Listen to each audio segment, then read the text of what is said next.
Ako, i-share ko sa inyo the 6th time that I was watching this. Ang taba ko pala nung kamay.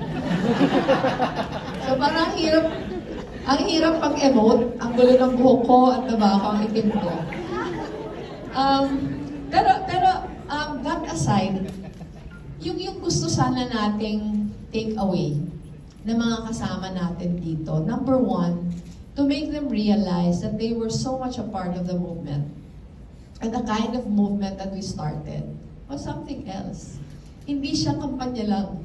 Hindi siya basta-basta. And sana with that realization, yung passion na pinakita nila during the campaign, yung energy, yung vigor, sana magtuloy-tuloy. Sana yung pinakamaramdaman nila, na simula pa lang yun. Para hindi nawawala yung pag-asa. Hindi lang para magpatuloy sila sa pakikibaka. Pero na maramdaman nila kung gaano kahalaga yung kontribusyon nila sa movement na yon. Yung sinabi kanina ni Maria, yung mga examples all over the world, yung pinaka-recent, yung Bangladesh.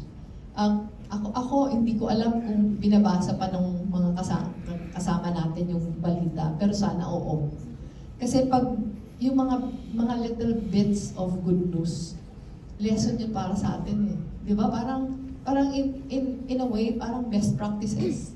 Na kung magpatuloy lang tayo, yung Bangladesh, parang mas masama pa yung lagay sa atin. Kasi talagang far right.